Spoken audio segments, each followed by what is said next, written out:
Honorable Chairperson and members of the board, two business keeping items. The first is that this is been advertised as a special meeting and a workshop to go over various amendments to the Land Development Code and Comprehensive Plan that began with priorities being set in 2015 and 16, and we want to get you caught up to date and to get direction from you today as far as how we should proceed. We've been talking quite a bit over the last couple of meetings about our finite amount of resources, and we need board direction to be able to use those resources in the most smart and effective way to achieve the public policy goals of this body. Therefore, we're asking for your direction today. It is a special meeting, so you can take a vote and give us official direction. Mr. Cannon's an advertised special meeting, sir. Yeah. The jury's I out. think it was special. It might not have been special.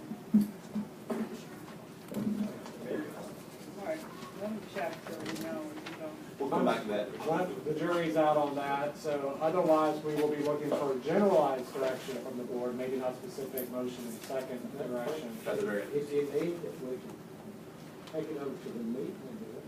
You can do that as a mechanism as well. We could be So, safe and point in cases today is we would like to get some direction from this body on the different planning amendments that need to be done to make Hendry County a better place, to achieve the goals that your constituents have provided to you as the elected members to represent their interests. The second piece is I want to remind the board that this is our first ever live streaming Board of County Commissioners meeting. So we are being recorded. This little speech is being recorded as is. I have no idea how many people are going to tune in. This is our first time streaming through our official Facebook page. And it will be made available after this recording on our website, so they'll be able to see your lovely faces forever and ever. All amendments of the public records laws tell us that we can take it down. Mr. Turner looks good. Mr. Turner looks excellent. He can watch it later. That is a housekeeping item. Commissioner Turner is representing Hendry County as a part of the 16-county coalition on Lake Okeechobee. He is in Washington, D.C. as we speak, and we'll be looking for an excuse absence for today's proceedings. He's cute. Bulk of this presentation will be carried by Margaret Engelage, our Planning and Community Development Director. So at the discretion of the chairman, I will yield the floor to Ms. I'm ready to see the Margaret Hendry show. Yes, thank you. And if you don't mind, I'm going to sit at the table because I have my resources in front of me. It's a little easier. And can you hear me through the microphone? Can you all hear me? Yes. Okay. Well, just to kind of iterate what Charles had said is that this is a continuation of land use amendments that we have been pursuing and in the staff size feel like we need to address. What I'd like to do is highlight the fact that this is really an opportunity to obtain input from the board and the public. We have another workshop scheduled for April 25th. And at that meeting, we will be looking for specific action from the board. So today, I'm not sure unless you feel compelled to have an official vote or direction. We would have to hold that at the regular meeting because it is officially just a workshop. But it wasn't intended for us to take any action, adopt anything today. Okay. So just purely for discussion and input. So having said that, I wanted to highlight the accomplishments that we've had in the last 2 years. One of the documents in your packet has the list of the amendments that we went through last year. And I've highlighted on there what has been complete. One of the highlights of the changes was that we lowered some of our application fees. And we also looked at our applications as well to make them more uniform and easier for staff and for applicants to work through. Thank you. I believe we asked you to do that as a more business-friendly Exactly. type of environment. So thank you for carrying that out. Yes, and having, you just hit the nail on the head that most of these amendments were, the goal was to create a more user-friendly process for permitting in the county in several avenues that we've done. As you know, we had sector plans that have been approved on the west side of the county, and so we needed to adopt land development code regulations so that we could process the next level, which is called a detailed specific area plan. It's like a PUD, but we needed to create procedures and so on and bring that into the land development code. So when we finally do receive a request for that, we're prepared. And another notable is that we had discovered that there were several properties that are located in, can we show our future land use map? You'll see that the area that's in white, that's designated as agriculture in our future land use, on our future land use map. Let me back up for a minute. What's important for you all to know, and I know that we have some new folks on the board that I haven't had a chance to spend time with, but the comprehensive plan is really your framework for your future development, and future is a little misleading. It's actually here and now. It's what we want from today going forward. So what was adopted in the comp plan previously is what we're implementing. And so some folks get confused with that reference to the future, because it's not further out, it's now. But that framework then has to be implemented through the land development code, and that's where you get your more detailed regulations for what the overall goals are that are laid out in the comprehensive plan.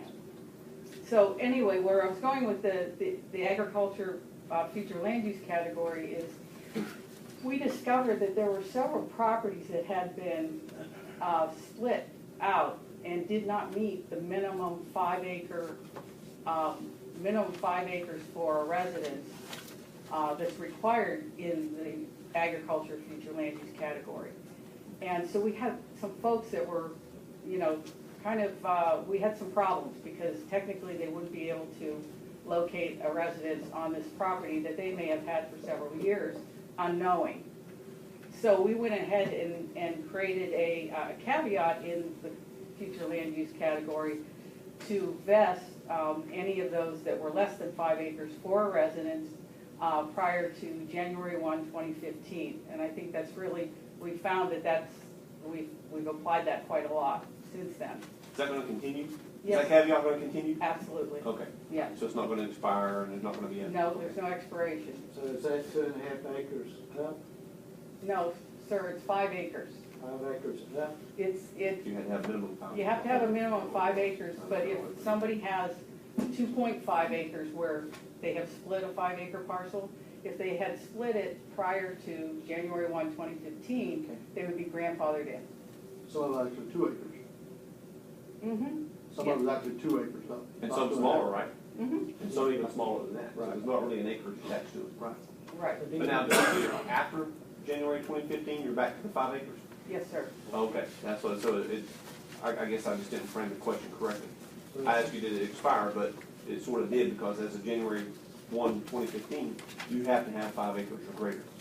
Right. Well, it didn't expire. We still grandfather in anything. Right, you before grandfather that. those, but if I have 2.5 acres now, you're not gonna give me a permit. That's If you right. have 4.5 Okay, acres. 4.5, you're not getting a permit. Well, If it was a lot of record. Right. If it was a lot of record prior to January 1st, 2015, you would get a permit. Anything Okay. that's created as a lot of record after that, that is not a 5 acre minimum, Right, will not meet that okay, cap. okay, I got you. And you can't, they can't ask for a special exception. not from the comprehensive plan. They can ask. Pardon me? He said they can't ask for a special exemption. I said, I guess they can ask. Well, that's not a process available to them. They would have to do a comprehensive plan amendment. Is Why what was would it be plan required. changed? Pardon me? Why was it changed from 2.5 or the amount of acres it was? It wasn't changed. 5 acres has been the requirement all along. It's just that there are several properties that split their properties without coming to the zoning and asking what the minimum requirement is. So they split them, and then, say, years later, they came to us and said, we want to build a house, and we're like, oh, you don't need the 5 acres. Have them on acre, They okay. did it either unknowingly or, through a family had 10 acres and they split it up amongst 5 people and, then they didn't have the. You would understand, there has been some that have come for a rezone, because I'm sitting here as one of them, and it was passed through the board to a 2-acre lot. Right. I know for a fact it's 2-acre lots. Mhm. I had to come before the board, ask for a rezone, I received the rezone, and we were allowed to use 2-acre lots. What was it, agriculture before? Was. It was. Right. Okay. And it was, because it was a rezone, but it's still in the future agricultural land use category, I cannot explain why that was approved, because the 5 acres was still there. Yeah. And so Commissioner Wills is a special person. I've heard that for years, thank you. But, and no harm, no foul, but the point is that, we have to manage this somehow because Right. of, we have to apply the rules. And that's why we're here today, is to start talking about changes we might want to make.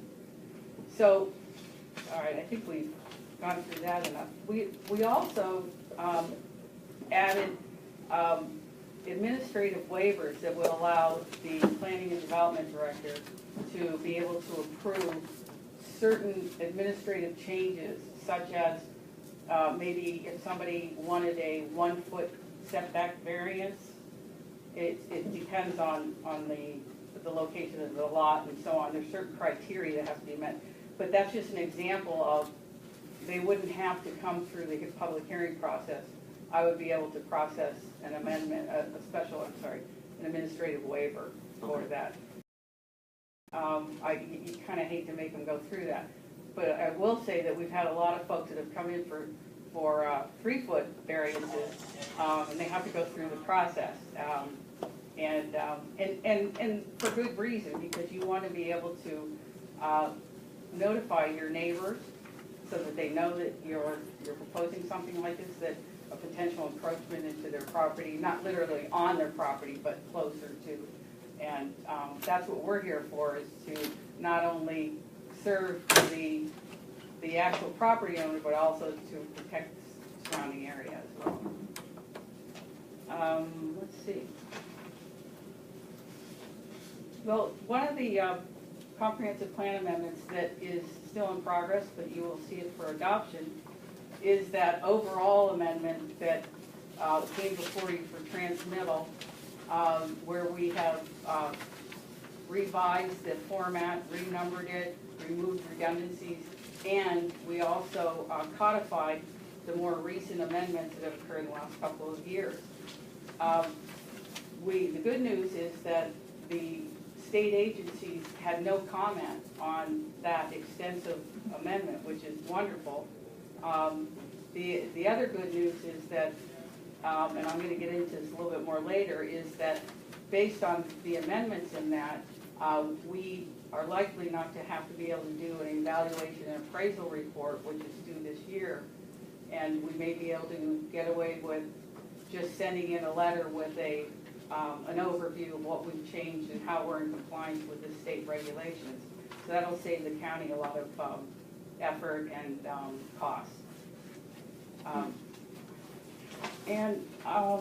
There are several other items that we went through that are on the 2015-2016 list. Do you have any in particular that you wanted to? We can't see that anyway.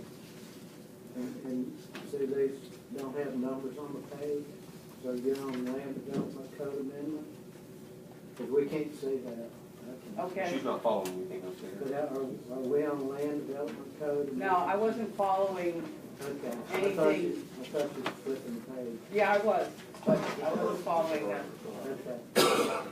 So do you have anything for the 2015-2016 list that you wanted to discuss? If not, we'll go into, I did not have specifics in one. We had specific the other day. We're gonna get into buffer and road access, private roads and stuff like that.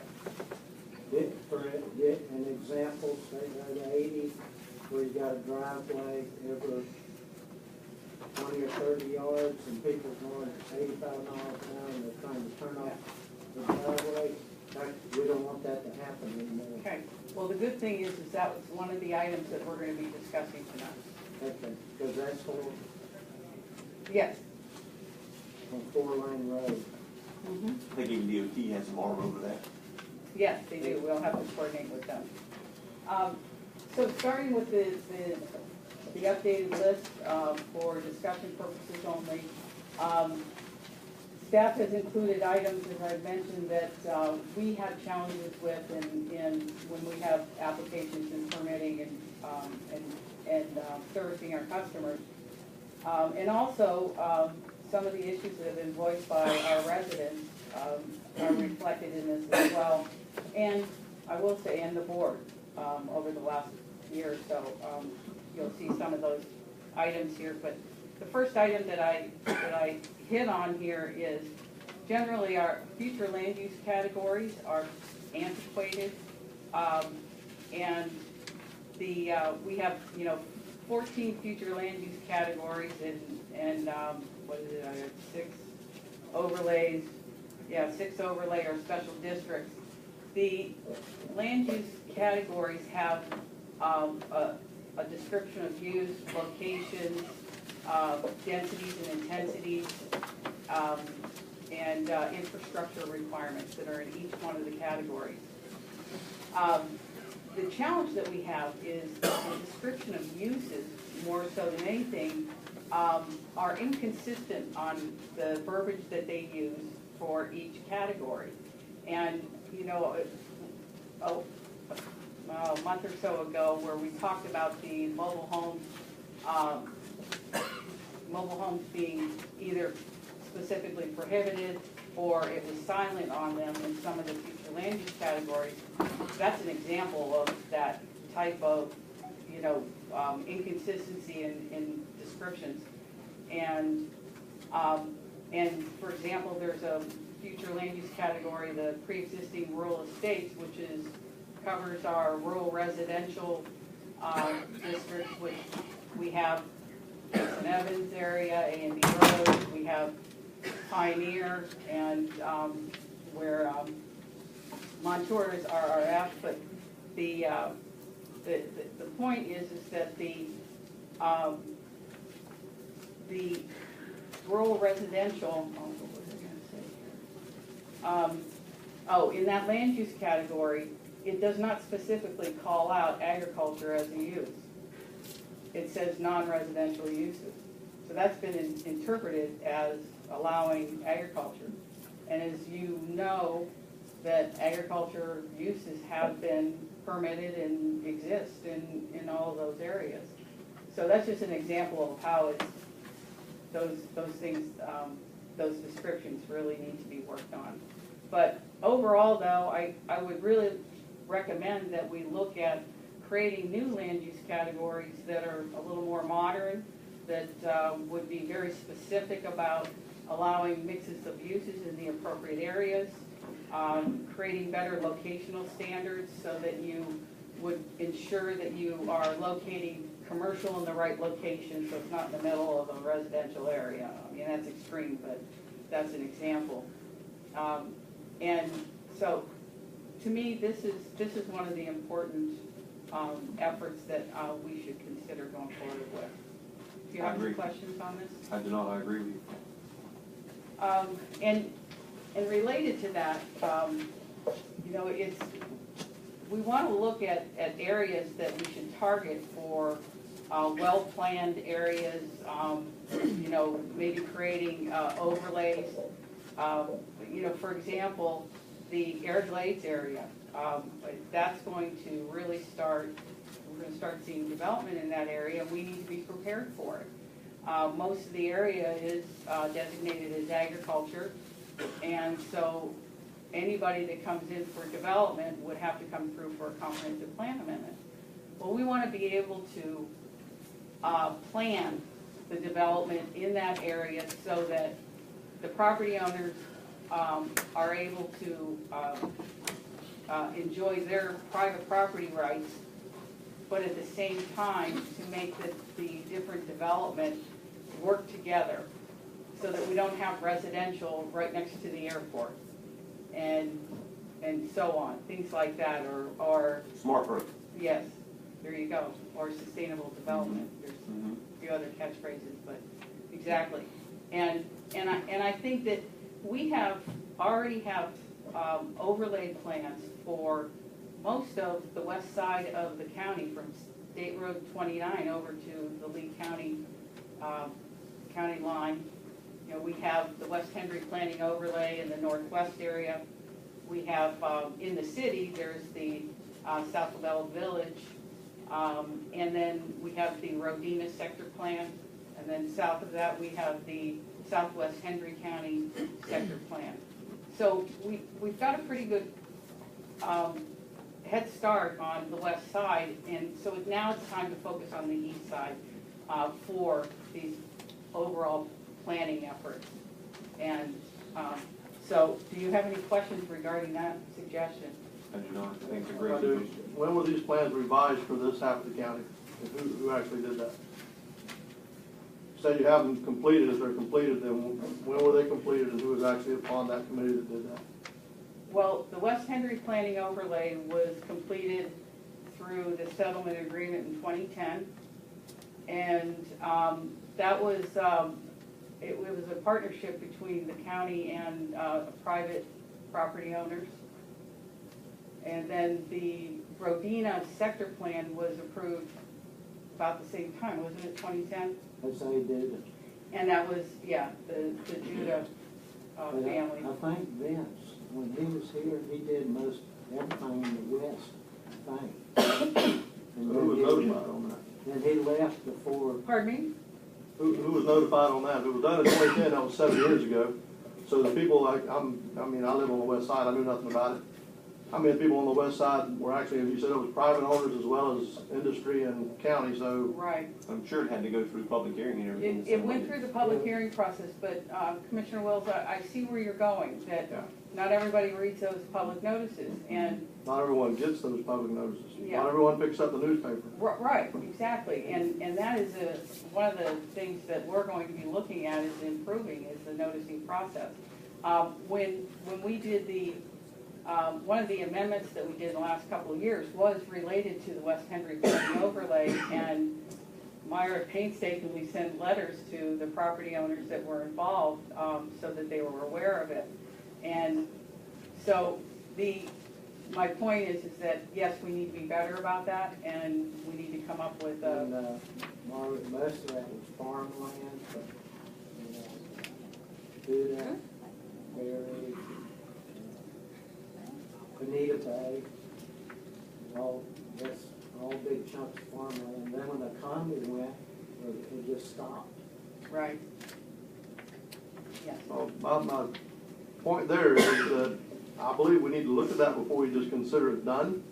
Because the average property owner, if it was just big property owners, and the average guy didn't get no notification at all. We do need to work on notification. If there's something that's gonna happen around my property, I should know about it. Right. And right now, the way it sounds is 7 years ago this took place. I didn't know nothing about it. Average property owner didn't know nothing about it. So I think we should not just consider that a closed case. I believe we need to visit that and make sure that we're, as you said earlier, we're where we need to be for 17 going forward. Okay, well, I'm not sure what the process would be for us re-looking at the West Hendry planning overlay, and But you're not recommending we do that, are you? You're not recommending? I'm recommending we need to look at it. What's the process any different than we're gonna relook at the east side? What's the difference of looking at the left side, west side? But you're not saying go back and redo or revisit what was done then? Yes, I am. But you are? Okay. I'm asking, as the average person, the people that can't even be here today because they're working at a day job, what input do we have in that? I mean, that's why I'm sitting up here today myself. That was the reason I ran for office, was to make sure that the people that didn't have the opportunity to be here got heard. right.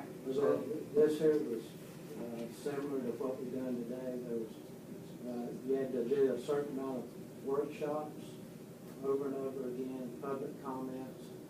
And of course, it was back then, they were doing it because we were going to build subdivisions from the county line in.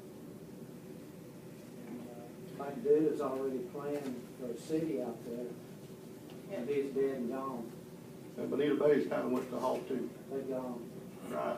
Yeah. So a lot of that's my point, a lot of that's, But all of it is huge If- acres of land. If I may make a suggestion, is that we could hold another workshop of sorts, and we can present what the development approvals were for each one of those that we're talking about.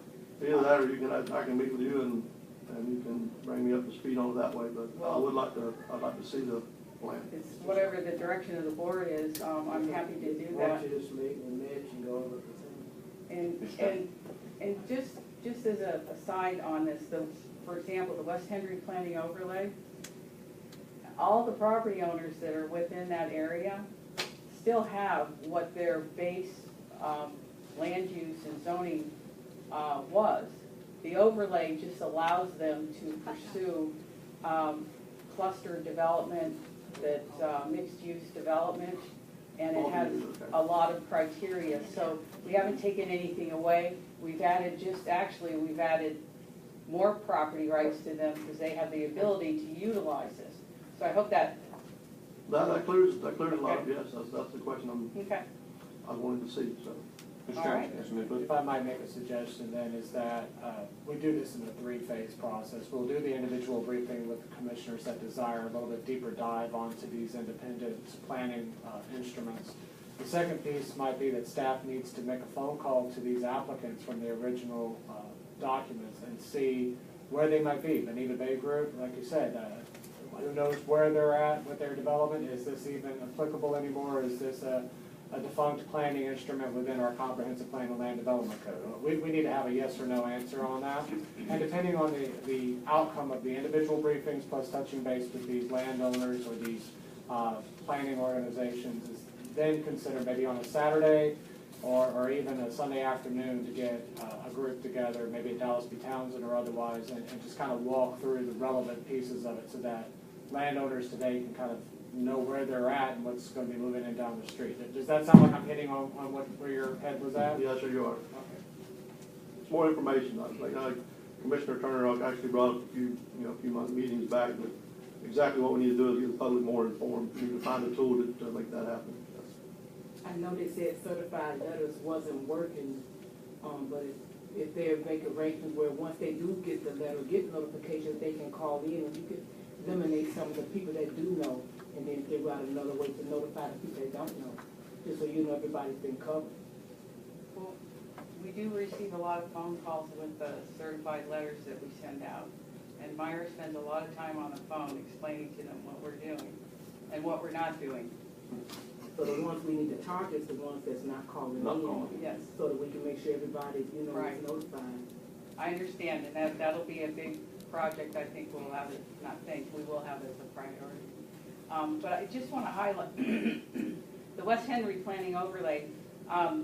The property owners that processed that amendment have relied on those additional property rights that were approved for them, and there are some large landowners that are still in the community that were part of that received the benefits of that. And just from my professional opinion, is that they're not going to want to eliminate what they went through years. I mean, it literally was started in 2004 for them to go through the planning process.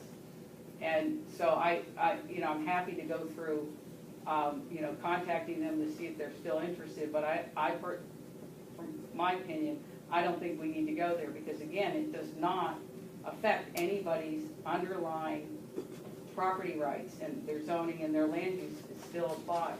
I understand, I'm not talking about taking anything away either. I understand what you're saying, I'm not taking anything back as well.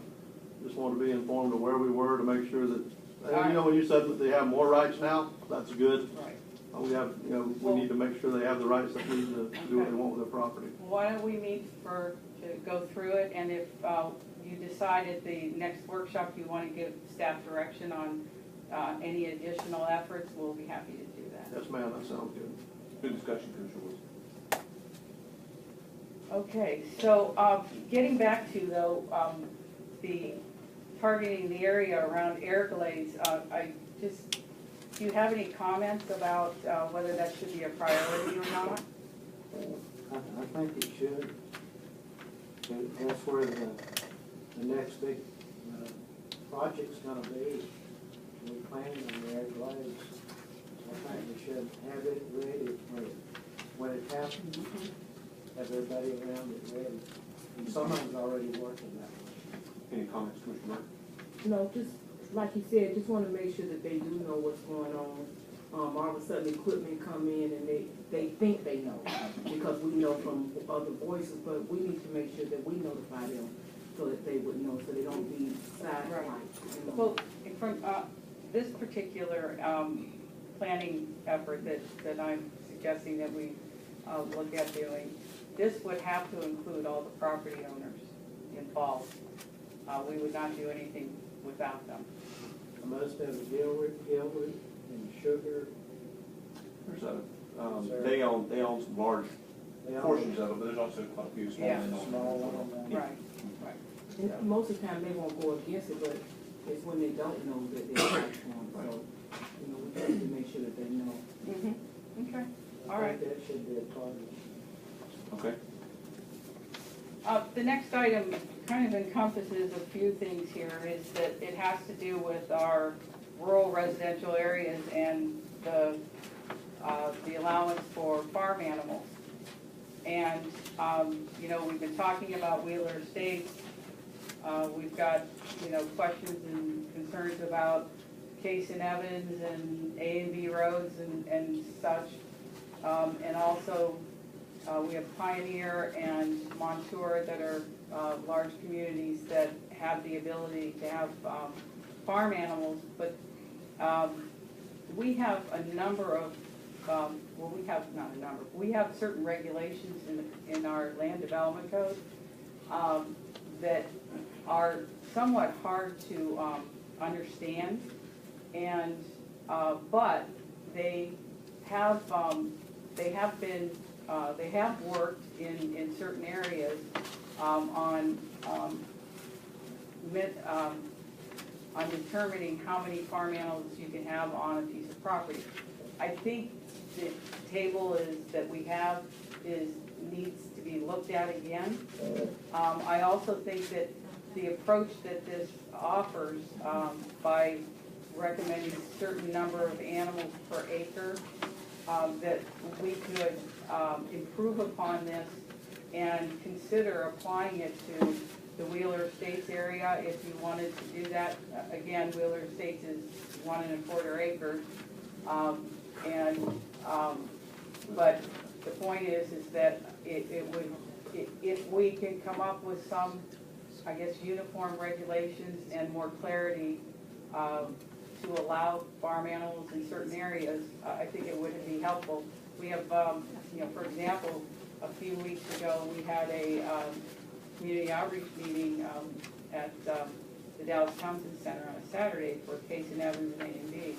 And I'm going to tell you, the majority of the folks that we heard from want to be able to have animals. And they can, but but only a certain amount. And, you know, I don't want to, anyway, it still isn't working for them. And I think there's a lot of opportunity for us to make improvements on this. And we're talking about making this for new developments. We're not talking about going to anyone's house in any certain subdivisions and taking animals away. Well, we're not going to take animals away. We Okay. wouldn't do that. Let's make sure that's in the minutes, please. Yes, yes. It's really allowing us to have some, well,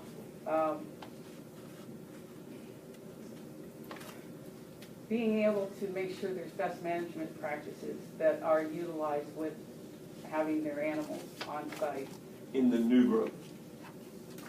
Well, I'm not sure that I wouldn't recommend that we have best management practices that apply countywide, because Okay. we're talking about animal care, and we've had problems with that. It's not, I don't know what those best management practices are. All right, right. Right, and I don't have a problem with best management practices, and they absolutely should be in place, but we really need to make sure that we look at this organically for what works good for Hendry County. Yes, absolutely. And I'm not the expert. We'd have to engage experts and have a long conversation and another workshop and community outreach meetings and so on, Right. because it affects countywide. Because when you put a cookie cutter plan in place, you know, it's pretty tough, you know, to enforce and to be, you know, acceptable to everyone in every situation. Yeah. See, Margaret, going back on Wheeler, okay, those lots are too small for animals, right? Well, I mean, I'm There's- talking about big animals.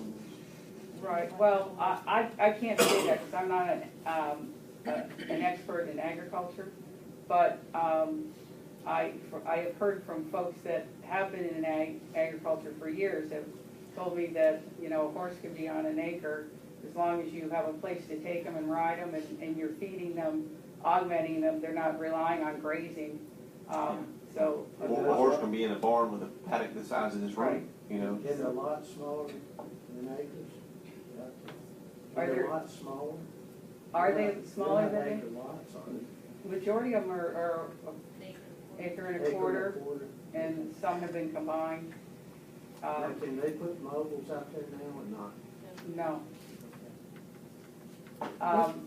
But Commissioner Swindle, to your point though, I say that it'd be nice to have something that was somewhat uniform. By no means am I saying that we absolutely have to have one size fits all. Right.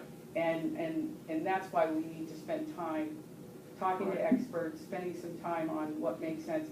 But it's clearly something that we need to address sooner than later. I totally agree, and especially if you're moving forward and talking about developing and moving development, I think that's easier to say. As you move or we build here, you know, you can only have a cookie cutter style of an agricultural rural background, but Montour and Pioneer are rich agricultural heritage communities, and some of those folks have way more than that, and their animals are healthy, and when you go to apply a countywide ordinance, it's gonna be ugly. Right, well, a lot of those, anyway, some of those properties are not the 1 acre, and of course, they can have more than, Yeah. but, the other aspect of this, though, is that these, zoning districts, that they're called, you know, rural residential, rural residential farm, and, the rural estates, residential estates, so on. All of the zoning districts that have residential and something. From my planning perspective, that means that the primary use is a residence.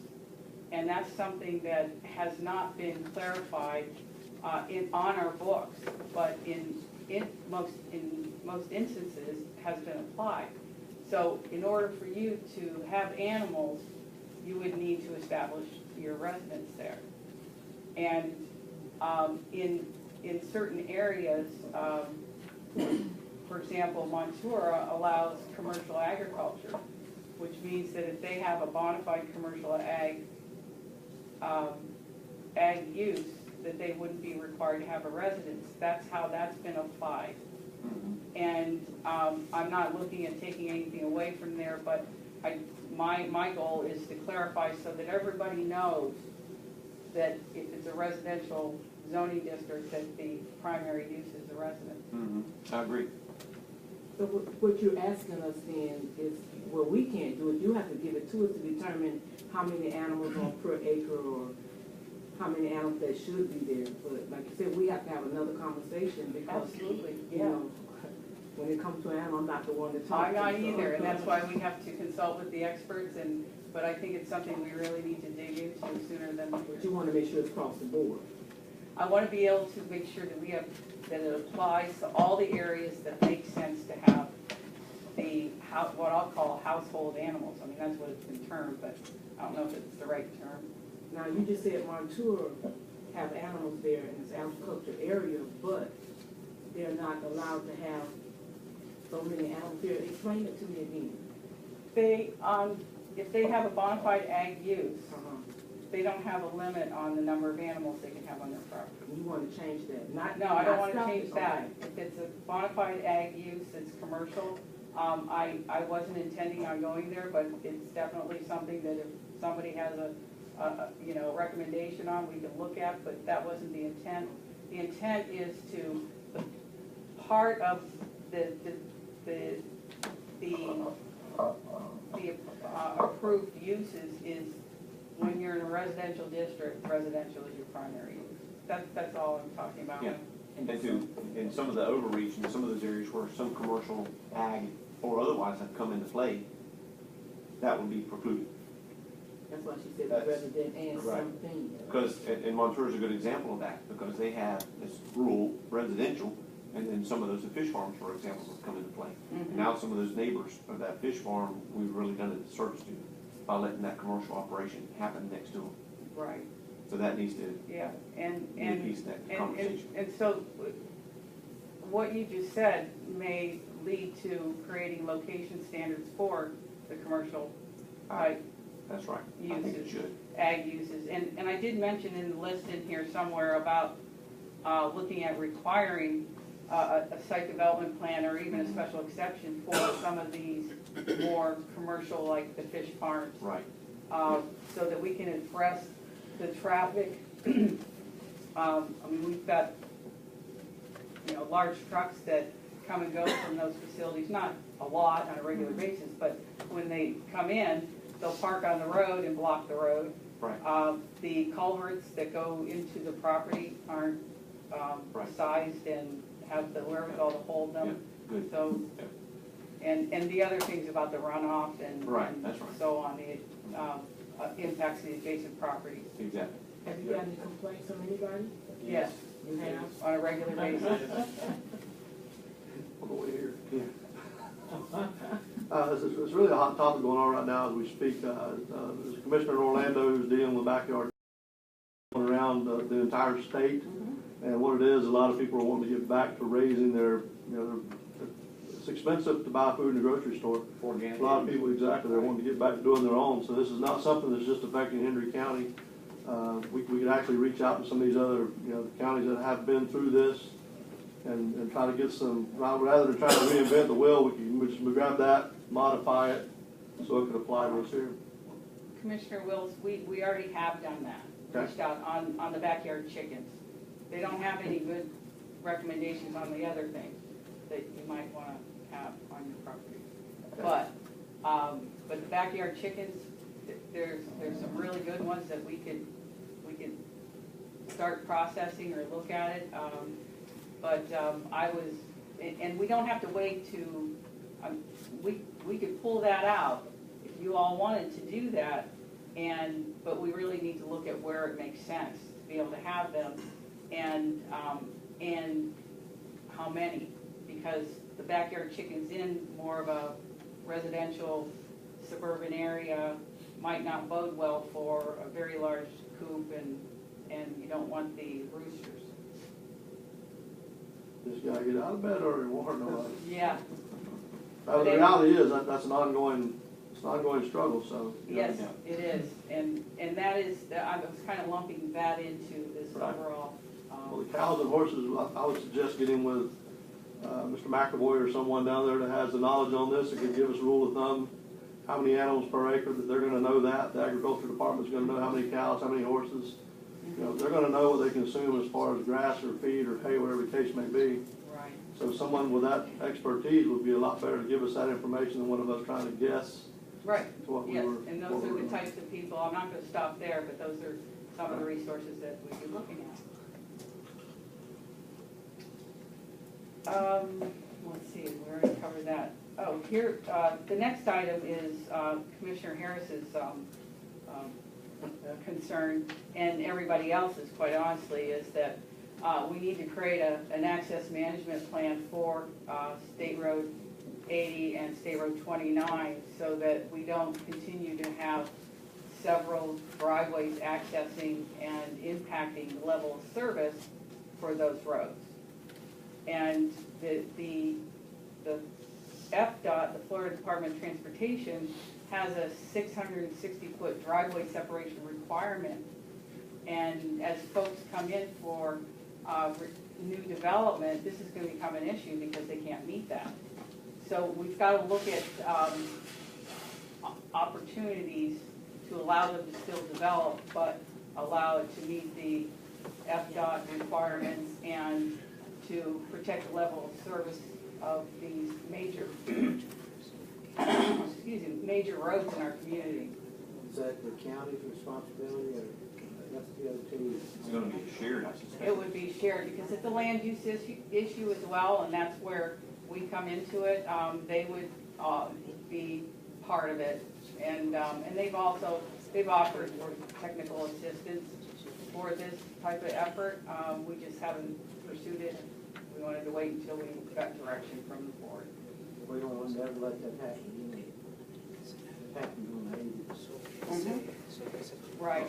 Well, the bigger development, and speaking last week at that meeting, they actually required the developer to come in with traffic study, traffic survey, determining how much it would affect the properties around it, how much it would affect the flow on and off the ramps at 75. So there's something that falls back to the developer as well there as far as that study goes, to allow us to know how much they're going to affect the property there. Right, and we do require those transportation What impact happened on statements. the 80, you know, one built here, 3 years later, one here, and 3 years later. Pretty soon, they're all the way down there. Side by side all the way. Yeah. Some are residential, and some are beach. Right. Yeah, and the mix of those is also creating some Needs to be incompatibilities. created before they build. Needs to be created before they go in and build. Mhm. They can't build. Right. No, that's what we're doing, hopefully, is creating the future land use and plan.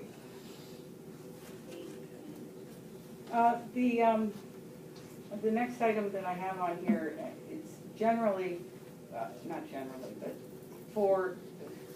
to really give direction for where we want to have locate industrial, light industrial, and research and development type uses. I think we need to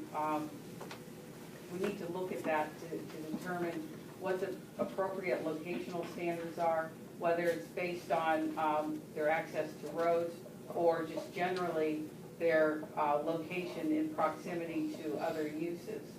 And that other jurisdictions, you know, have created separation requirements and access to certain road requirements. We don't have a lot of industrial property that's designated as industrial on our future land use map. So at this point, we would be relying on a private developer to come in with a proposal for that. And I feel like we should establish some, I call them performance standards for these types of uses so that we can give direction on where we want them to go when the time comes. So you go back to the same thing, you go down 80, you got the plastic junk over there, and you got the concrete. Just sitting there looking, and we didn't make them do what they should have, meet the requirements. You know, we set up an oak tree, we need to do away with that, that oak tree junk. The buffering. It's not required. That was their choice. But we don't, then we need to cut it out.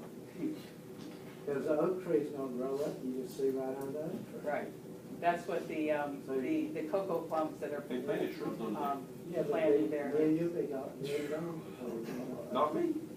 Well, that property was designated as industrial several years ago. And since we don't have very many industrial properties, I think that, not that I'm saying we need to turn a blind eye to it, but we need to be a little more, I guess, accepting to the fact that we've got these two businesses there. I know that the recycled polyplastic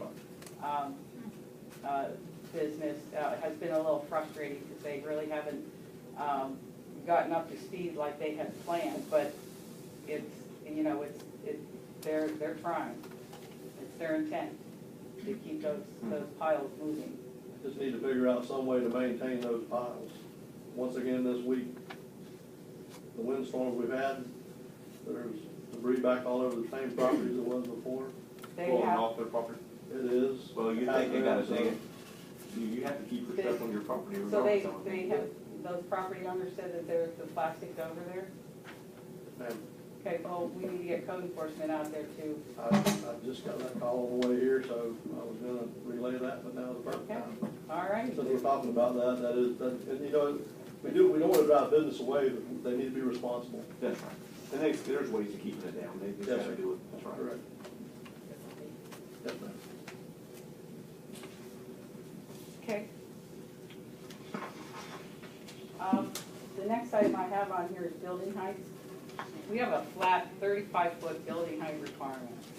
And we truly need to build in the flexibility on heights, because as you know, that an office building could be several floors, and manufacturing and commercial and so on.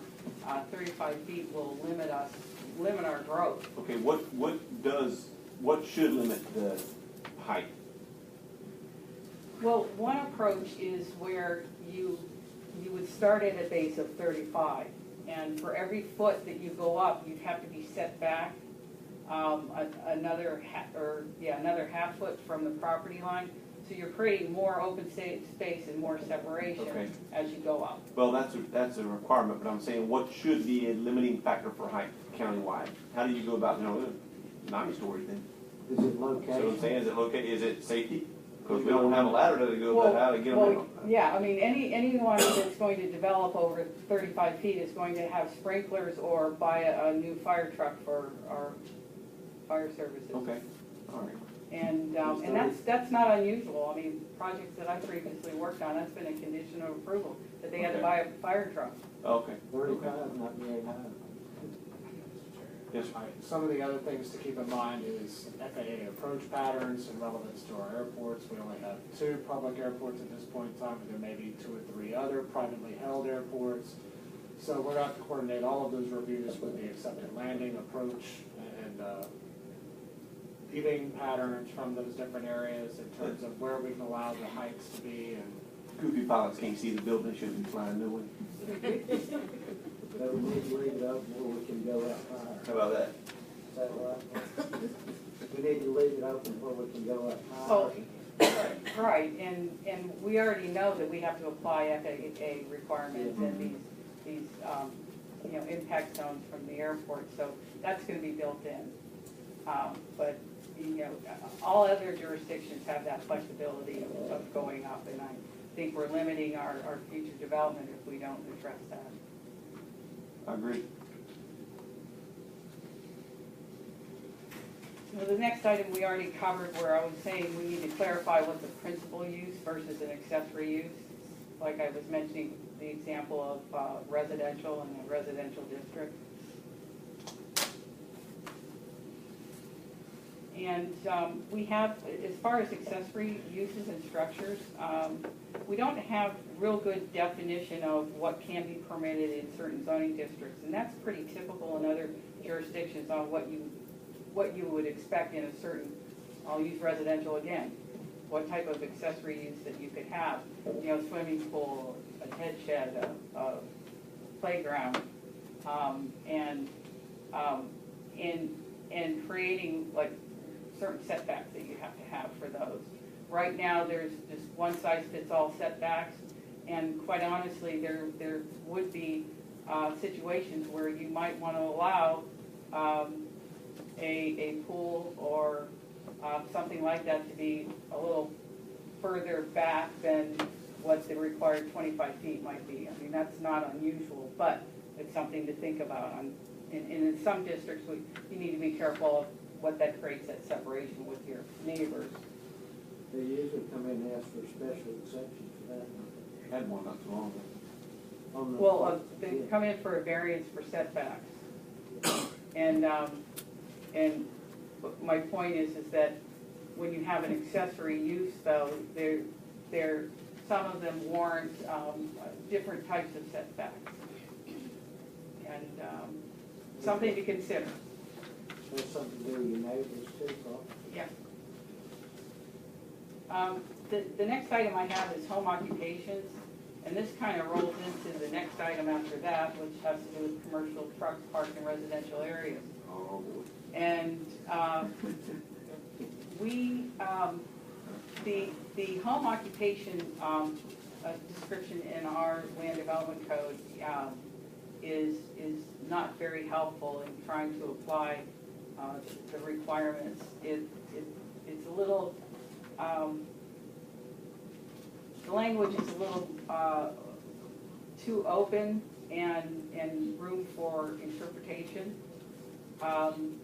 And, you know, for an example, we have, like we've got issues with properties that have a home occupation license, but they have a trucking business, as an example.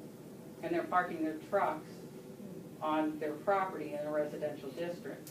And that isn't what the intent is of a home occupation.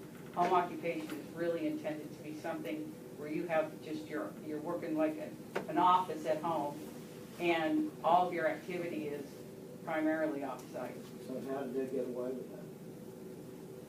I'm recommending that we do that because right now, that we need to change it, because right now, the way the regulations read, you can have one commercial truck that's a number of tons and on your property, and anything below that amount, if there's no limit. And I'm not quite sure what we should require, but we need to look at that, because we get a lot of complaints from folks where we've got semi-tractor trailers that are parked in people's front yards. You can have one, is what the code says. One semi in the driveway. Right, that's what it But says. then this one guy's been parking those trucks for years. Mm-hmm. Nobody's ever said a word to him. Oh, sure. And are you you're addressing these guys that's got mechanic shops? Well, On B Road, you got a mechanic shop. Mhm. With Well, a as lift. you know, You got the lift and everything. Right, and as you know, you've come in and shared all that with code enforcement, and they go out there and they do what they are able to do to stop those types of activities. That's why we need to revise the regulations to be a lot more clear and specific about what a home occupation is and what commercial trucks can be parked and how many and where on the property. So as of now, they can have a garage out there? It depends on their zoning too. Yeah, I mean, if their zoning is rural residential, they can't have a mechanic garage on it. They can't and sell, have grease jobs, oil changes? and- Right, no, they're not allowed to. If it's a personal shop, they can have it there to work on their own vehicles? They can have that. You know, personally, yes. Yeah, Okay. they're saying if they got a semi. I understand. I was going back to the reference of the lift and stuff, so. Yeah, if it's for your own personal use, but if it's, you're conducting a If you're business. conducting a business, it's not, I Right. understand. Right. And the next part is you got to Yeah. I think they've been very diligent on that. I know that they've been coming in early and they've been putting in extra time to do that, so. And speaking with Ms. Emmons, I believe the code enforcement's been really going above and beyond to try to get some of that taken care of. Yes. Any more comments on the home occupation and commercial trucks, anything like that? All right. The next item is, we already talked about, but we still have more to talk about on this item, and that's to increase the notification for, land use changes. And there's opportunities to require going out further than the 750 feet, sending both certified and regular mail, noticing letters, increasing the signage, making it really visible, maybe some neon. Big area. Yeah, but there are a number of things that we can readily do. The cost of these would be borne by the applicant themselves. Which is counterproductive to what we're asking you to do. Why? The enormous expense. I believe you shared with me the cost of sending out all the letters again for certain things, just astronomical, and if you're a business trying to, well, it's a high dollar cost. I mean, that was a conversation I believe we had last month, and you were talking about, fine, if you want to notify them, we can, but somebody has to pay for that, Right, and a certified letter. right. And if it's a county doing it, then it's national cost to us. If you're a landowner, and you're exponentially increasing the cost of what, that process is, and making it Right. prohibitive for poor farmers like myself. So, I'm not saying don't do it, I'm just saying that we've also got to be smart at that as we move forward also. Layers of communication are out there and used in multiple ways. We have to abide by the law, obviously, but then be more proactive and technological in most of the ways folks communicate today anyway. So, Yes. it's going to be an ever evolving issue. And the county administrator has been working diligently on that type of community outreach, which we would piggyback on as well with that. But do you have any other thoughts of what you might want to add to the public noticing besides looking at expanding the area and That's not all you can do. Close that. On the back of the certified letters, anyone coming in here to start a business, obviously they've done their homework. They're gonna see if their business is gonna fit the community it's in, and no one wants to build a business somewhere where they're gonna be like a sore thumb, somebody's gonna beat them every day, so. As far as the cost, I'm sure they probably considered that before they ever decided to build anyway.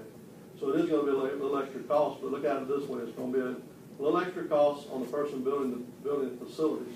But it's also, like Commissioner Swindle said, it's gonna get the notification to the public, which is all they're asking for is notification.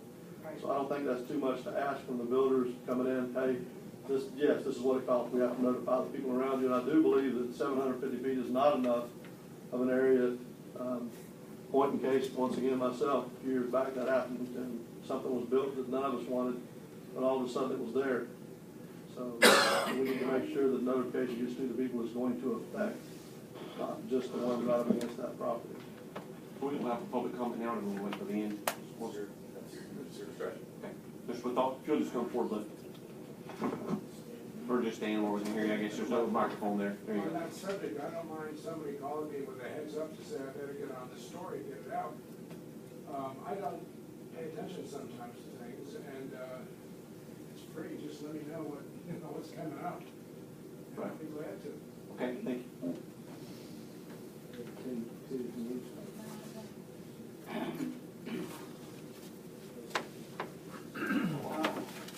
okay. Okay.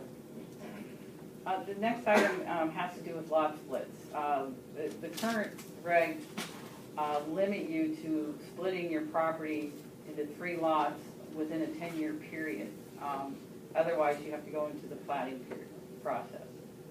And I think we need to reassess this because, from my perspective, the issues that are born from subdividing your property has to do with access and who's responsible for maintaining it, who owns it, what instruments do you use for the other lots for having that access.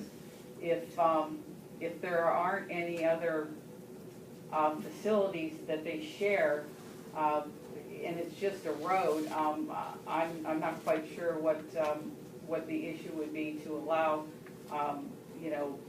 a greater amount of lots, and I don't know what that number is, but there's we've had a lot of requests for folks that want to continue to subdivide and meet the regulations, but that, they subdivided 7 years ago, and we have to say no. And I'm not quite sure what we're accomplishing with that. I don't think it's a positive. Okay. Very good. Any questions? What period would you like to extend it to then? Do away with 3 years. What we would do is look at how many lots that you could do in, before you have to plat. And, I'm not quite sure whether the 10 years would stay or if there's another, benchmark that we would use. I just, Why would it need a time frame attached to it all? I don't know, Mark, can you explain that, the 10-year? Well, I guess that it's saying you can do another split after 10 years. Yeah. So the idea would be, if you had no time limit at all, it was just 3 lots at a time, let's say, well, then you do 3 lots now, 3 lots 6 months from now, 3 lots another 6 months from now, and over a 3-year period, you get, Right. 14. You could be up to a lot of lots. Right. And so, the idea is to not allow people to piece it out like that and achieve a subdivision without doing a process. You wouldn't be able to create the lots if it exceeded the property size anyway. So X amount of lots is only gonna be determined by the size of the property originally, is that correct? The extent, all the lots, whether it's the parent lot or the new lots, have to meet the minimum acreage. Right. So that's not gonna come into play with that situation. They'd have to adhere to that one or the other, right? Right, and yeah, so you already have a standard. Yeah, if I'm understanding you correctly, basically what I think I'm picking up is that the time frame is there to keep somebody from piecemealing it out, to keep from going through a plotting, planning, PUD type process and Right. just selling a lot here and a lot there and a lot there. Is that what I'm understanding? Right. Okay. And the requests that we're getting, are not these situations where it would lead to that. Right. And, again, I think that, it's not fair. So you wanna do away with the split lots period, you don't want to split them? Oh, No, we'll do it with the time frame. And hopefully the overall master plan here should take care of a lot of it anyway with regards to where they can put subdivisions and divide and lot sizes and things anyway, right? That's kind of the whole crux of what we're doing. Right. Yes. I mean, we have other regulations that would address, these issues. I mean, if they end up creating a subdivision, they're going to have a common road that meets Right. requirements, and, certain, documents that, create, responsibility for maintenance and allowing access, like I said already. I mean, beyond that, it's, most people, if they're going to do a subdivision, are gonna come in and plat it. Right. That's right. The issue you run into with that, just for example, 2 years ago, I designated a lot for my oldest son. My youngest son wasn't ready to move yet. Well, a year and a half later, he's ready for his own house. So if I had to wait 3 years, and that's, yeah.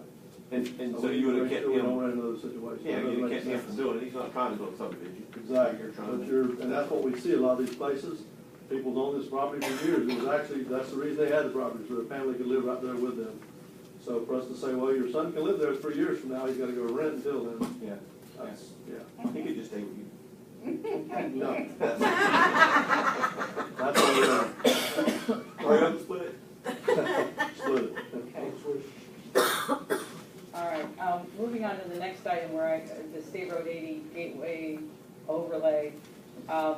We did create some flexibility in the corridor landscape requirements and already, but we have run across issues with the language that's in there regarding the architectural requirements. Some of them, quite honestly, I don't think they fit our market. The others, some of them are costly, and so I want to be able to create either flexibility or to revise the regs so that they're just not as onerous. We want State Road 80 to look good, but I'll be honest with you, and forgive me for saying this, but the way it was written like it was a Naples corridor. We don't want that. Pardon me? We don't want that. Not knocking Naples, but I mean, it has to be applicable in your county. Exactly. I love Naples. Is that where you come in the flex part? Is that where you come in with the flex part? Yes. In the flex part, we always come to the board. Well, we would, either we would create new regulations that made sense, or we would build in the flexibility for staff to be able to review and give them, and create flexibility in what they're proposing. Good. As long as they meet the intent. As long as you trust them. Oh, boy. The next item is countywide signage. You know, as I noted here that Mark Lapp is working on revisions that deal with the Supreme Court ruling, and I don't know, Mark, if there's a quick overview of what that is worth going into.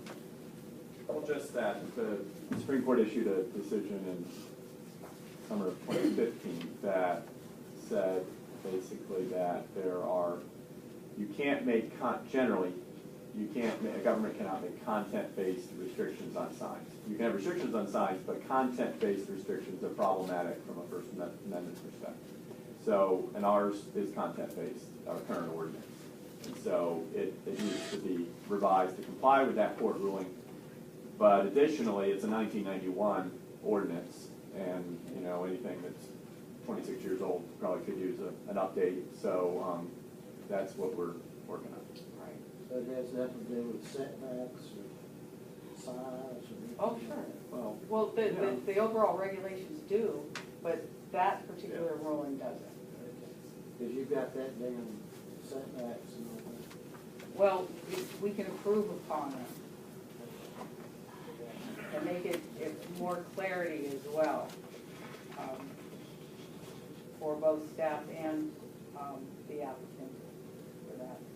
So the next item is bed and breakfast regulations, and we had a few requests on folks that wanted to be able to establish bed and breakfast, and our regs only allow it in the commercial district, and I think that kind of defeats the purpose of where bread and, oh, it doesn't even allow it in the commercial? Oh, got it, okay. Well, I'm sorry, we would interpret it as being hotel motel. That's where it comes into play, that it would be, we don't have a place for it. So we need to look at where it might make sense. And, and we would look at other jurisdictions to see what they've used, but. Most of them's in residential areas. They are. But then, they talked about one or two in the Dell one time, and then everybody around it complained about the traffic. Mm-hmm. Right. So, it's a But sticky. normally you only have a few people in the bed and breakfast. Oh, sure. It's not like a bunch of traffic. There's ways to limit the impacts through that, through some of the regulations, but it's just another one of those that we don't know what to tell them, basically, except for no. Some people actually like that setting as compared to a hotel. Mm-hmm. We went to Savannah and several different places. It's actually nicer. A bed and breakfast is actually nicer. Atmosphere is nicer. Like you said, you may have one family there besides you. Right. So it really is something we should look at in the, Mm-hmm. Food's It's different. Oh, okay. different. The next item is something that actually we've already worked on, creating a new section for special events, because it's currently been rolled into where carnivals and other things, it doesn't really describe what typical special exceptions would be. And so we do already have that prepared. We haven't shared it with anybody yet because we kind of put that on hold while we had these other priorities going. And so at some point in time, we would bring that forward to the LPA and the board to consider. Because we've been through that before too. The special events, we've been through that before too. And it's normally the location and sound. Mm-hmm. Right. And then speaking of locations, the next item is it's been on our list that needs to be addressed and it hasn't, is locational standards for churches, religious facilities, and retreats. you know, like other jurisdictions, they come up with certain separation requirements, parking, and, you know, having direct access to a public road. I, you know, realize that we do have a lot of churches, nothing against them, but they're depending on the size of them, we need to be able to make sure they fit into the community so they're not impacting adjacent residents and that type of thing. That thought makes sense no matter what. Church, business, no matter what, right? I mean, you say churches, but it wouldn't matter what it was moving there, you'd want to make sure there wasn't any type of. Right. Right. You want to make sure they can park. Yeah, so really, Yeah, the state and that should be a general, you would wanna put a shopping plaza, no different than you would a church area. Yeah. I mean, so really change that language, I think the language should be changed to fit the location. Any construction. Anything, right, any kind of business you're gonna put in there shouldn't be regulated to a religious Is it a church or reason? anything else, so. Is it a reason you specifically put churches there? Is there a reason? Yeah, so in other words, you specifically say churches. Is there a reason outside, in other words, why? Yes, because we had a case that came before the board for a religious retreat in somebody's home. Yeah. And it created a lot of controversy, so we Okay. felt like we had to look at the regulations closer and see if we could create And that something. was, Isn't it that churches are allowed by special exception in every zoning district, right? Mhm. So that's the other thing. There are churches, unlike most other uses which are specific to a zoning district, they're allowed in every zoning district by special exception. Yes, And so the idea is, but they still gotta have parking. right, well, and that's, It's every business.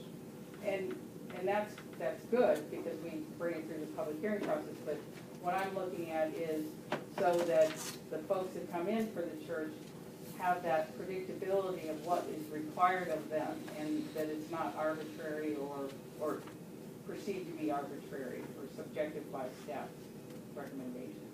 That they Okay. have some set standards that they know that they have to get into.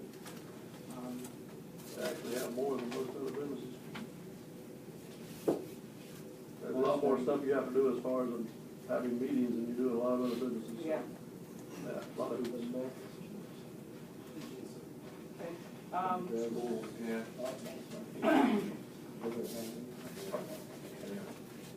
The next item we have has to do with the plating process. This is something that's been on a wish list long before I got here, and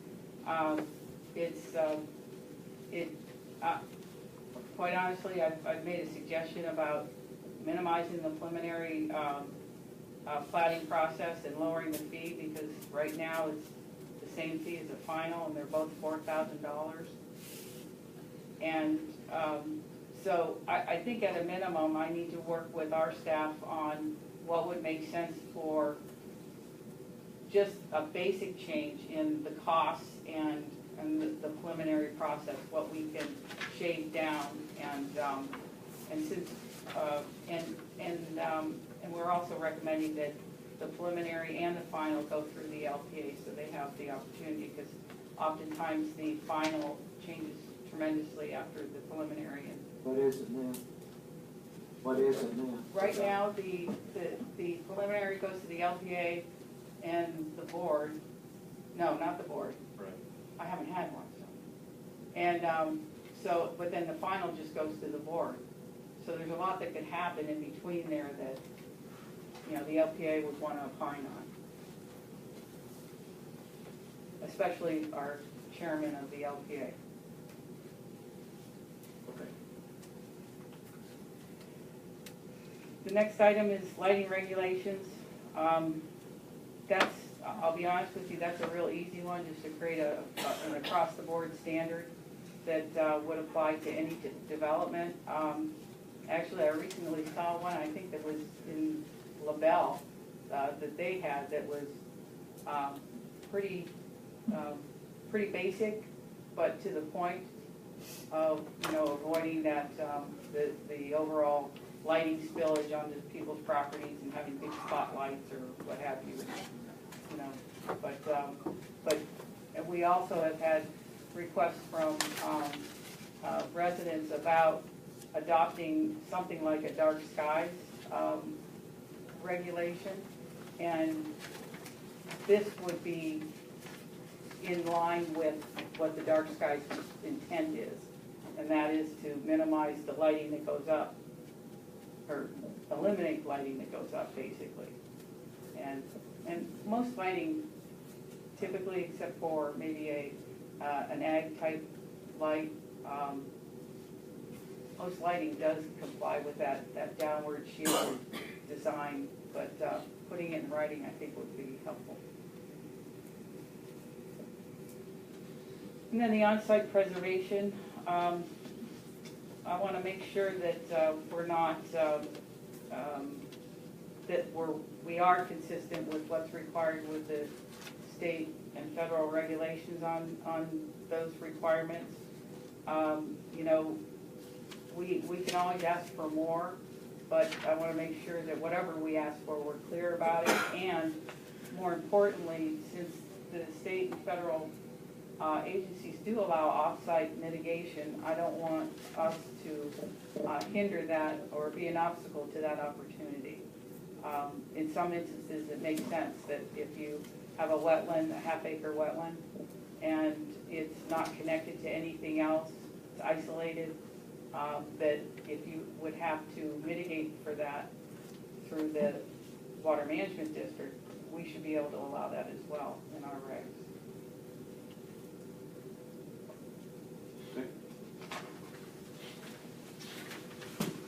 The next one is about land clearing, and it really truly is more about land clearing in more residential areas, and looking at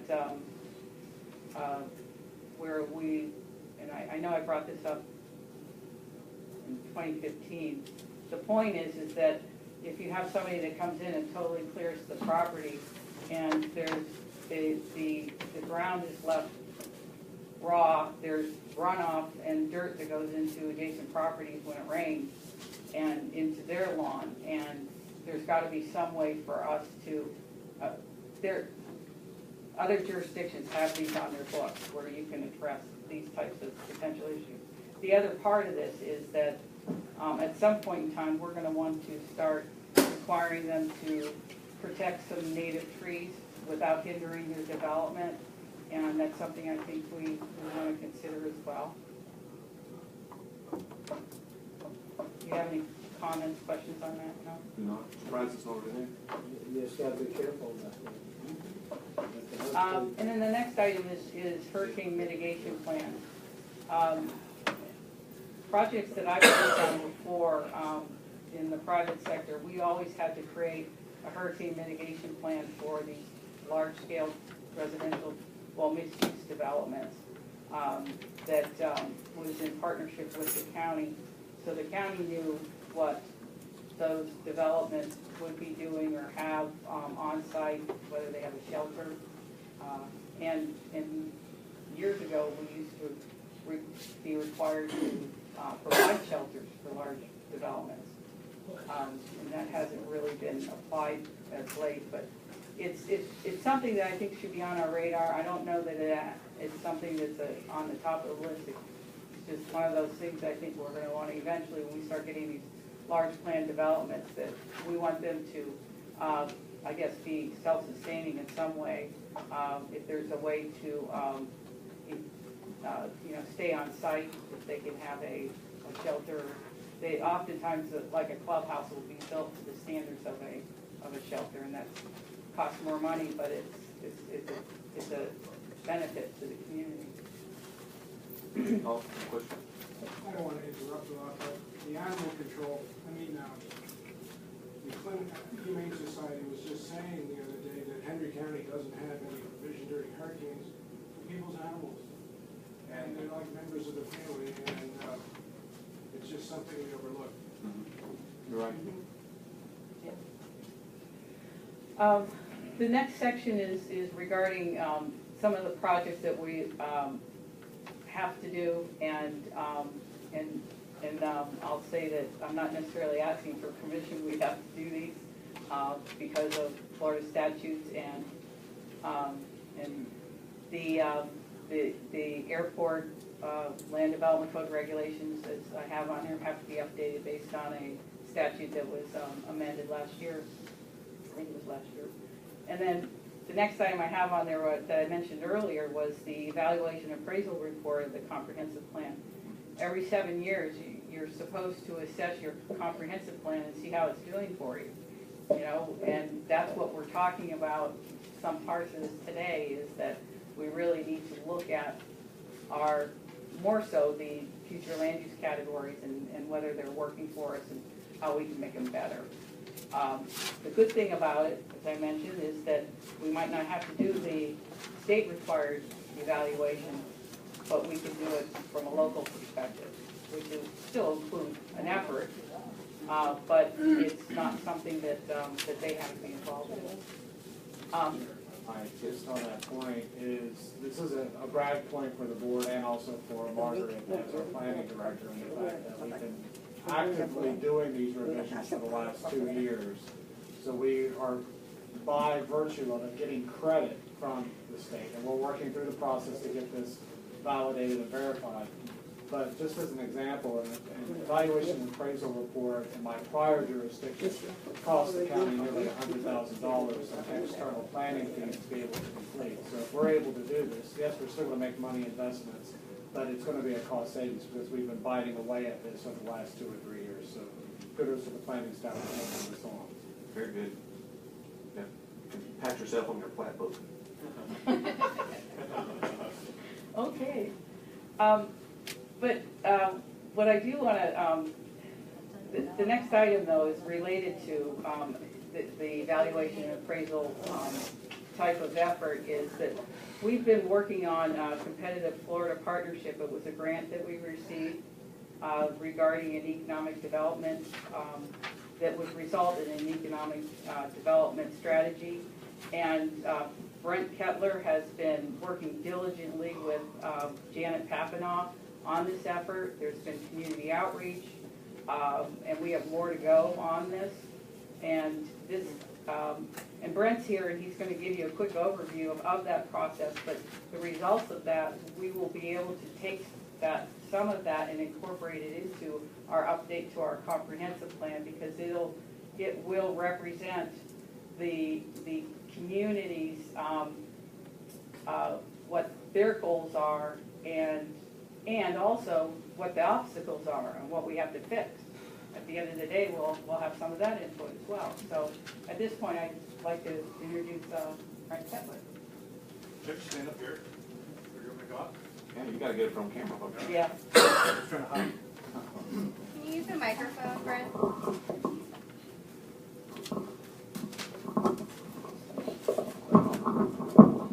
Thank you, Margaret, Commission. So, as Margaret stated, the Competitive Florida Partnership Grant, what I really wanted to do today was just give you an update on what it is really and the objective. She did a very good job, took most of the explaining out of it, so I'll be a lot quicker than I usually am up here. Really what it is, if you think about planning, one of the most important things to do in conjunction with planning is an evaluation process. The Competitive Florida Partnership Grant is a 12-month process where we are evaluating what are the existing assets in the community and what are the assets that are needed. The most important part of this that both Janet, Margaret, and myself have learned is that in order for it to be successful, it does require the input of the community. Not just individual business owners, but citizens, faith-based organizations, anyone in the community. We're reaching out and asking them, what do you want to see in the future version of Hendry County? We've only had two kickoff sessions to date, but 5 months into the planning process, we are at the point in the project where you're going to see community conversations over the course of the next 30 days where, it's interesting, I've heard over and over today, issues regarding reaching out to people, connecting with people, getting messages out to people. This is an audience I think you'll want. This is an audience where we have the attention of, if there's anything we need to get across in conjunction with us, let us know. Any questions? Any questions? Thank you, Mr. Kettler. The other item that we have to do this year is, as you all know, is to come up with a medical marijuana ordinance. So I just wanted to mention that in case you want you to think I forgot about it.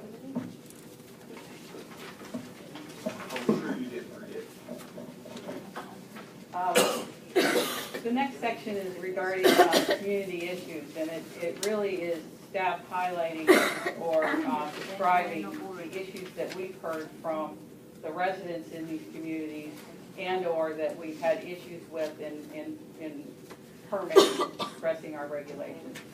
And the first community that I have on here is Wheeler Estates, and I think we've already talked about this, but I was wondering if you still had questions. The fact that it's designated as multi-use in the future land use category, which allows residential, commercial, industrial. Currently, they're only allowed to have orchards and not animals, as far as ag uses. And the properties out there are about 1.25 acres. So, as you know, that area is, we've had folks that really would like to be able to have some animals, whether it's horses or chickens. Do you have a recommendation for that? I will, when we talked earlier about, this, looking at it for You're bringing a recommendation. it's, I think that we can do that. The one thing that is gonna be a part of all of these, is especially the farm animals, any changes or so on, we will have to send letters to all of the property owners in effect. We have to take that into consideration with the dollars involved with that. Not that I mind doing it, it's just that it's, we're always talking about, we don't have enough money. That's what we talked about earlier. That's what I was saying. So, but it's important, and we want to do that. That requires public hearing. Oh, yes, because we would be changing the regulations, the land development code. Is there a meeting place there at this estate? Is there a place? No, no, it's amazing. You should go out there sometime, but you should go out with a guided tour. Can't get there from here, Tuck. Yeah. It's in the middle of nowhere. The next area is Case and Evans. I think we've talked about this a little bit, but as I mentioned, we have, in the Case and Evans area and some of A and B Road, but we've had issues with, whether they're allowed to have so many animals. We've had issues with the trucking type businesses, the car repair businesses, and so on. And we, as I mentioned, we had this community outreach meeting with them, and thankfully, Commissioner Wills was there because he was allowed to calm the room down a little bit after they were really concerned about what we were trying to do. And again, I'm going to repeat this for everybody here, is that we're not proposing any regulatory changes tonight. We're just talking about them, and we're looking for input from the public and from the board and staff. What we wanted to be able to do is to address what they would like to be able to do out there. I think that there's some opportunities for us to better define what they can do. But what I will say is, what I don't recommend is that we allow the commercial type uses that are located within the residential areas. It's not compatible. And this is a tough one because we have some folks that have been in business for years and that this is their livelihood. Unfortunately, we're not going to make everybody happy with our regulations. And quite honestly, what's on our books right now already says they cannot have.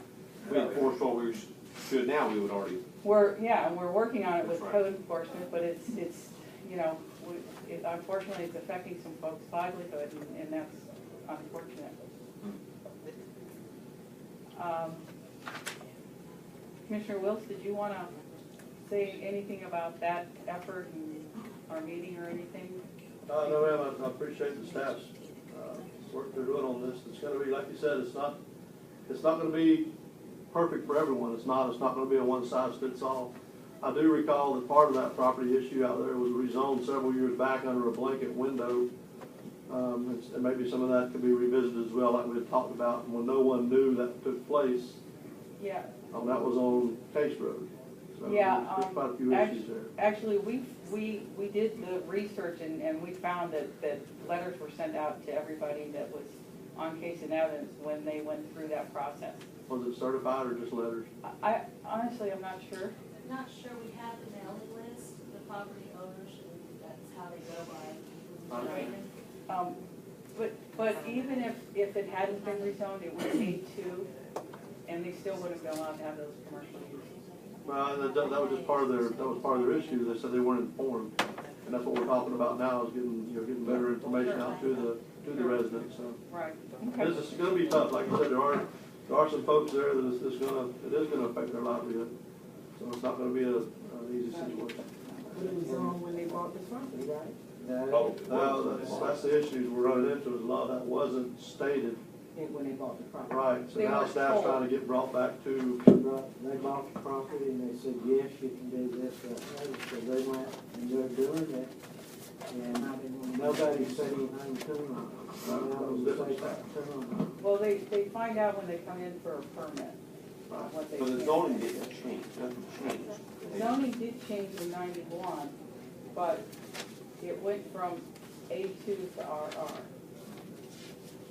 And that, again, it's still, A2 allows ag, but it doesn't allow that commercial Commercial without, piece of it. yeah. and that's part of the issue with the animals.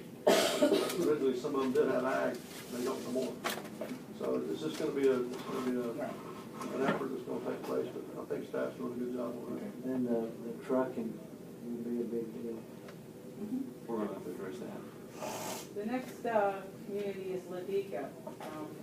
Based on the slaughterhouse proposal that we had in that community, it really came to light on whether we need to be looking at this community and others that are platted subdivisions that may be evolving into more of a residential bedroom community for some, but it's more rural residential than it is ag. And, you might remember that Ladika is actually zoned ag and designated ag, so those folks are allowed to have those ag uses, and, it may be another area that might want to become rural residential, so that there's some limitation. The residential component really, truly is probably the most Yeah, use of it. right. Yeah, so we may need to look at that. And then the last one is, that we have on the list, it's not the last that we to discuss if you have any more, but Montura, we already talked about where, we have many residents that want unlimited farm animals.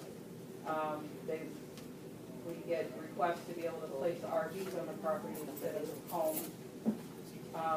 And, we've had complaints about ATVs on the public roads. And, there's a number of residents that have approached us that would like to see the community really become what I'll call more of a mixed-use, self-sustaining kind of community, where they had the proper amount of commercial, to support the folks there.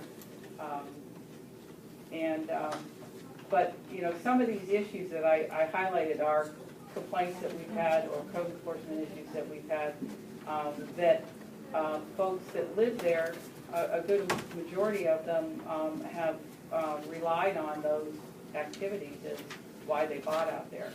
And so making any changes out there will be another challenge as well. But at a minimum, I'm repeating myself, but one change we will definitely be making, and that's clarifying that a residence is a primary use, and if you have commercial ag, you don't have to have a residence, otherwise you have to have one.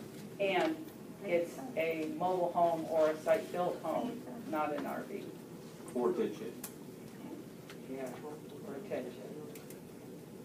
So, I don't have anything more on my list, but do you have anything you'd like to add? So you skipped over, building and code enforcement. I want you to clarify, somebody jumped the other day again. What can I do with a barbed wire fence? What is that? What can I do with a barbed wire fence? He has cows, and they told him to come barbed wire his whole place in with barbed wire. Depends on his zoning. Huh? It depends on his zoning. But if he's got cows, then he must be already zoned. Not necessarily, Commissioners, there are people who are zoned rural, if they're zoned rural residential, and they have cows, they can have barbed wire, that was a change we made. Yes. But if he's zoned RG1 and has cows, one is not supposed to have the cows. RG1. RG1 residential, low density, or RG2 or RG3, he's not supposed to have the cows, and wouldn't have, be permitted to have barbed wire, Okay, RG1, RG2. or RG3. So if he's talking to me, then that means he's got cows and he shouldn't have them. Depends on that zone. Possibly, if you do the address, I'm not gonna look at the zoning. Well, I have to call him. All right, let us know. But, I thought if you had cows, you know, you need barbed wire. Don't have to be long. Right. No, but if they wanted barbed That's gonna play into what we're talking about as well, because you got folks out there that's had animals forever. I mean, for instance, one guy, he's had property forever, got cows on it, can't build a barn because he don't live there. So this is not gonna be a once and done thing, it's gonna take time. Right, that's right. You're right about that. And it's gonna be hard because some of the things we're gonna have to be done for a little smart growth. Right. But then some of the folks that are established, it's gonna be hard to enforce it, for the way the bylaw didn't happen. Well, our motto is to say yes, as long as it's legal. So if the book books say that you can't or can, that's what we have to follow. Because that's our regulations. Any public comments from the board? Is there anyone from the public who wishes to comment, make any comments? I get here Norm all the time. Hear that, gentleman. And I'll come back to Norm. Just a short comment, pertaining to Case Road and Come talk to the microphone. Okay. pertaining to Case and Evans Road, which has been there many, many years, and the lady that just left, I think she was there before the road was built. So it's paved. It was changed from 5-acre tracts to 2.5 with no notification. If there was ever any mail, we never heard about it. It stayed livable for quite some time, and then all of a sudden, to be blunt about it, all hell broke loose. And it is a total nightmare. Can you be more specific? Well, a man that drives a truck for a living, that's good. My neighbor across the street has been driving for that particular company ever since he moved there, and if he's coming from where he can't get his car to come home, of course, he brings the truck home. So there's no problem, and there's numerous other ones that do the same thing. The increase in travel on the road is just gone crazy, and this thing about if the car's in your name or your family's name or whatever, you can have as many cars on your property as you want, which does not make sense, but whatever. We have a road now that goes in to the Case Road property because they said they can't put a road through the ancient Cypress Hip, which you can do that, costs you more money to do it. Traffic coming out of, if you go to DM just before you get to Perkins. Russell Grade. Russell Grade. No, this would be on my. Oh, we haven't, Pretty good amount. You make that right-hand turn to go, it used to be Hollins. yeah. Right. Okay, all that traffic, all of that land out behind them, they're also using that road. Evans Road, and the road's falling apart. And their ownage, if you look it up on the computer, is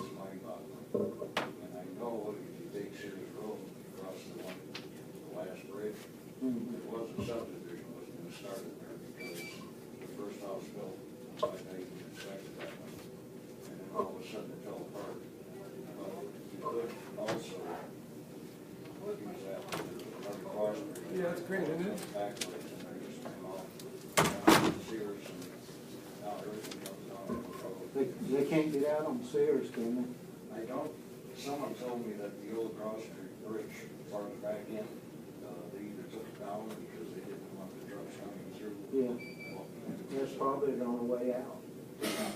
And they are tearing the road.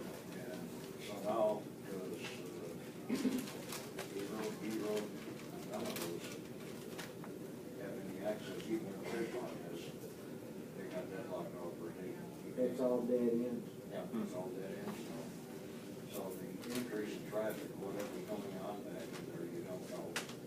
And that, beyond comprehension, the increase in traffic coming out of there has gotten really bad. Okay. All right, well, Other sure. than that, Okay, thank you. Yes, sir, thank you. Norman?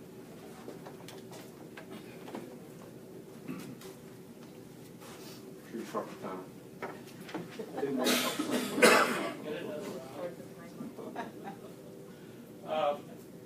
My comments would be in the category of food for thought as we move along in the process.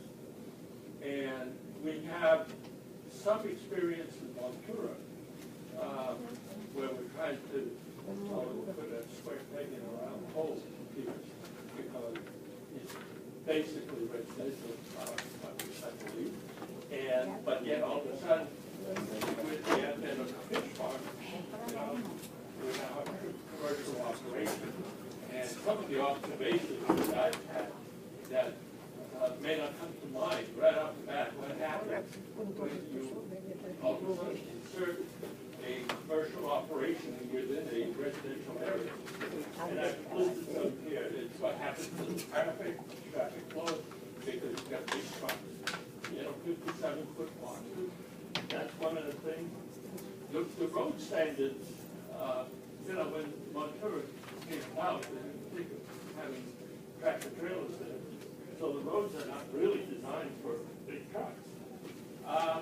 The other thing is that the setback of the buildings they may install, and I realize that some of this may be in the ag department rather than anything else, but as an example, you get a 57-foot box that gets back onto that property, and they put their outbuildings too close to the entrance of the property, so half the trail is sticking up. Then they turn at a 90-degree angle the tractor, which then, when they come out of that driveway, the road is too narrow, so now they go into the swale on the opposite side. Now you've got ruts that are 2 feet deep, because they keep doing that, because once a month there's a load of fish coming in and out. You've got all the feed that's coming in and out. So the width of their driveways are too narrow most of the time. The other impact that I believe we haven't faced yet, I just happened accidentally to come across somebody from a well company, and I asked the gentleman just off the top of my head, what do you think the impact is going to be long term on our water supplies with these fish farms? Because we're using a considerable amount of water, both in and out, and he said it's going to be significant. It's a ticking time bomb. It's just a question of time. Now, I don't know where this fits into the planning and the zoning and everything else, because he said basically he went into the layers in the water table, and he said, it's going to have a significant impact on that. Any wells, what did he say, 150 feet or less will suffer. It's just a question of time. So we need to keep that in mind. ATVs in Ventura, of course, you have to blame Central County to a certain degree, because they're selling keys to the reservoir. And so the other day, I counted them as they were coming. I saw a line of them, and there were 15 ATVs, one and back to the other, and in the road. And I got my mail a couple of days ago. 3 of them went through stop sign, full bore. Those are the issues that we're facing in Ventura. The other, and my last point, is when we're looking at these cookie cutter issues, there's a big difference between allowing animals as a homestead. It's quite something else when you have operations that are borders on commercial. And if you're in a residential area, you have to go quite a stretch to say you're gonna have enough hogs, or you're gonna have enough chicken. I hate the whole notion of, well, you're gonna have 5 chickens. What do you do with 5 chickens? But it needs to be reasonable. Whatever we put in place has to make sense with what we're trying to do overall. Thank you. Thank you, Norm. Yeah. What he's talking about, is this the roads, ditches and swell, are they in the 298? Yes. So the roads are 298, the ditches are 298. Okay. Some, we have some that go through there, but yeah. But most of them, what he's talking about, is 298. Yes. That's correct. Any further comments? And the ATVs is sheriff's department. And they're all as hard as they can get. You'll never get that. No, that's right. Any comments? Final closing remarks? Thank you, Mark. Attorney Lack, any final comments? Mr. Chapman, you good? I don't know if this board and everyone realizes the amount of work that Ms. Imlich and Ms. Meyer does and has done putting this together, and obviously it's an ongoing and fluid document, and we know that you're in the throes of it. We know that this is gonna make our county better, and you're doing the hard work and the sweat equity put into it, so thank you. Keep up the good work. I look forward to seeing, having more hearings and seeing better things. Thank you. As I mentioned, the goal is to come back with some recommended actual items, not regulations, but they do adopt. Awesome. Thank you. Workshop adjourned.